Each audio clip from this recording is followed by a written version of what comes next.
पाकिस्तान के तमाम सियासतदान आपस की लड़ाइयाँ लड़ रहे हैं और अवाम को ये लॉलीपॉप देते हैं कि ये नेकी और बदी की जंग है, खैर और शर की लड़ाई है और इस लड़ाई में साथ दें। और पाकिस्तान के अवाम की अक्सरियत जो है वो अपने अपने पसंदीदा सियासतदानों के लिए अपना तन मन धन कुर्बान कर रहे हैं और खूब बहस करते हैं आपस में और लड़ाइयाँ कर रहे हैं। लेकिन ये पाकिस्तान के सियासतदानों की जो है वो ज़ाती अनाओं की जंग है, पर्सनल मैटर्स हैं। लेकिन बहुत सारे जो पाकिस्तान के मामलात हैं उस पे कोई तवज्जो ही नहीं दे रहा और ये जो मामलात हैं ये एक तरह से टाइम बॉम्ब की तरह हैं। तो ऐसे कौन से टाइम बॉम्ब हैं जो पाकिस्तान में टिक टिक टिक कर रहे हैं और वो पाकिस्तान को नुकसान बहुत ज्यादा पहुंचा सकते हैं और अभी मजीद पहुंचा रहे हैं। इस हवाले से आपसे बात करेंगे वीलॉग में। जी अस्सलाम वालेकुम, मेरा नाम मुकर्रम फहद है। देखिए ये 4-5 टाइम बॉम्ब हैं और ये बहुत ज़्यादा खतरनाक हैं पाकिस्तानियों के लिए, उनके फ्यूचर के लिए। अब वो क्या है? उनमें से एक है एजुकेशन बॉम्ब, एक है क्लाइमेट बॉम्ब, एक है वाटर बॉम्ब और एक है पॉपुलेशन बॉम्ब। सबसे पहले पॉपुलेशन की बात करते हैं। माशाल्लाह से पाकिस्तान जो है वो दुनिया का 5वां बड़ा मुल्क हो गया है आबादी के लिहाज से। और जो साउथ एशिया है जिसमें इंडिया है, बांग्लादेश है, नेपाल है, तो श्रीलंका है, तो उसमें पाकिस्तान सबसे ज्यादा तेजी से आबादी में इजाफा कर रहा है यहाँ पे। यानी यहाँ पे जो बच्चे पैदा होने की तादाद है वो साउथ एशिया में भी सबसे ज्यादा है और दुनिया में भी पाकिस्तान टॉप पे है। लेकिन भाई बात यह है कि यहाँ पे वसाइल नहीं है। अब लोग ये कहते हैं कि जो रिस्क का जो जिम्मेदार है वो अल्लाह ताला है, वो खुदा हैं, इसलिए बच्चे खूब पैदा करने चाहिए। तो देखिए बिल्कुल बेशक जो रिस्क फराहम करने का जो जिम्मेदार है वो अल्लाह ताला है और मतलब कीड़ों को, परिंदों को, जानवरों को भी खुराक मिल जाती है। लेकिन अल्लाह की जो जिम्मेदारी है वो रिस्क तक है। जो बच्चों की तालीम, तरबियत, परवरिश, नशोनुमा करने की जो जिम्मेदारी है वो खुदा ने इंसान को दी है। और जब आमदनी कम होगी और बच्चे ज्यादा होंगे तो फिर उनको ना तो सही खुराक दी जा सकेगी, सिर्फ वो जिंदा रह सकेंगे, और ना ही उनकी अच्छी तरीके से तरबियत हो सकेगी कि वो माशरे का कारामद शहरी बन सकें और अपनी एटलीस्ट अपने खानदान के लिए ही कुछ कर सकें। तो आबादी जो है वो बहुत ज्यादा है, इस हवाले से कोई पॉपुलेशन पॉलिसी ही नहीं बनाई गई। और अभी जो है वो 24 करोड़ पाकिस्तान की आबादी हो गई है। और अगर 2050 तक की बात की जाए यानी अगले 25-26 साल में, तो ये आबादी 50 करोड़ हो जाएगी। तो देखिए अभी ही पाकिस्तान के पास मुनासिब ग़िज़ा नहीं है, अब चीज़ें इंपोर्ट करनी पड़ रही हैं, चीनी, गंदुम, और उसके लिए पैसे डॉलर में जाते हैं और पाकिस्तान की आमदनी नहीं है तो उधार लेना पड़ रहा है। वो जो कर्ज का शिकंजा है वो पाकिस्तान पे काफ़ी कसा जा चुका है। तो जब आबादी मजीद बढ़ेगी, 50 करोड़ हो जाएगी, तो इतनी रोटियां कहाँ से उन लोगों को खिलाएंगे और इतनी जॉब्स कहाँ से होंगी?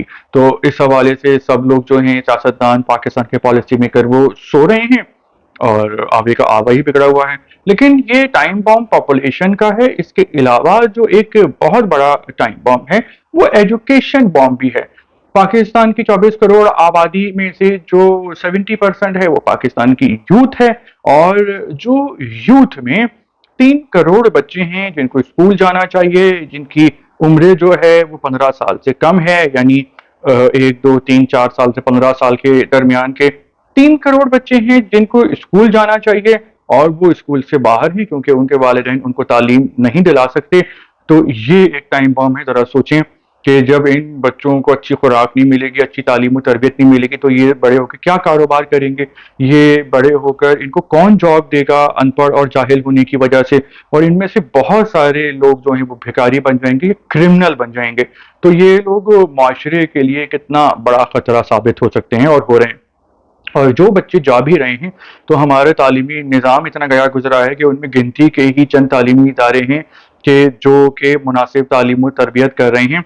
वरना बहुत सारे लोग जो स्कूल कॉलेज जा रहे हैं वो इंग्लिश में तो क्या, उर्दू में भी एक ठीक से जुमला नहीं लिख सकते। तो ये पॉपुलेशन के बाद एजुकेशन बॉम्ब है जो कि टिक टिक कर रहा है और ये जब फटेगा तो ये बहुत बड़ा नुकसान करेगा।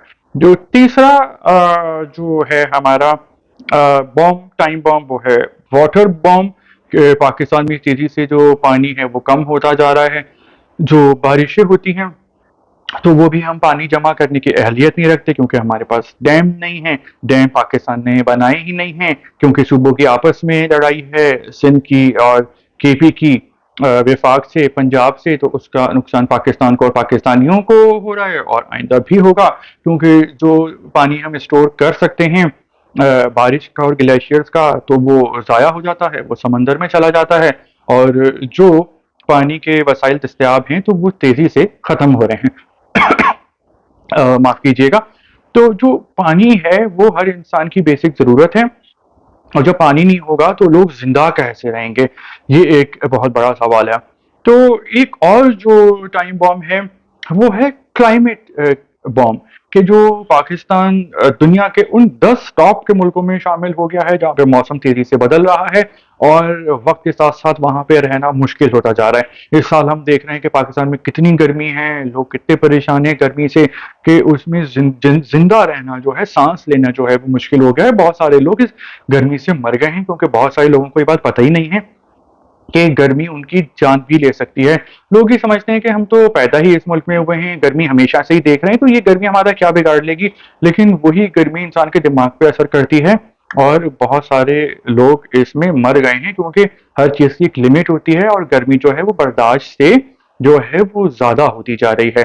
तो अब जो देखिएगा फ्यूचर में पाकिस्तान में गर्मियाँ शदीद गर्म पड़ेंगी, सर्दियाँ शदीद सर्द पड़ेंगी, सैलाब ज़्यादा आएँगे, तूफ़ान ज़्यादा आएँगे, ज़लज़ले ज़्यादा आएँगे और बीमारियाँ, हमारी यहाँ गंदगी बढ़ती जा रही है तो उससे बीमारियाँ फैलेंगी, तो बहुत सारे लोग बीमारियों में भी काम में आ जाएँगे और हमारे जो पॉलिसी मेकर्स हैं, रियासत है, हुक्मरान है, तमाम पार्टियों के सियासतदान हैं, वो इस हवाले से कोई भी मनसूबाबंदी नहीं कर रहे हैं और होना तो ये चाहिए कि अब जितना पाकिस्तान का रकबा है उसके लिहाज से आबादी बहुत ज़्यादा हो गई है, तो जितनी आबादी है उसके लिहाज से ग्रीनरी नहीं है, दरख्त नहीं है और लोग दरख्तों का इस्तेमाल करते हैं, लकड़ियाँ उसके इस्तेमाल करते हैं, तो दरख्तों की कटाई होती जा रही है, दरख्त कम होते जा रहे हैं और जो ज़रूरत के मुताबिक जितने दरख्त होने चाहिए, ग्रीनरी होनी चाहिए, पाकिस्तान में वो बहुत कम है, जिसकी वजह से जो है वो मौसम मज़ीद खतरनाक, खौफनाक और भयानक होता जा रहा है। तो वीलॉग आपको कैसा लगा? आपके क्या ख़्यालात हैं वीलॉग के बारे में? यहाँ तक आपने वीलॉग देखा, तो आपका शुक्रिया।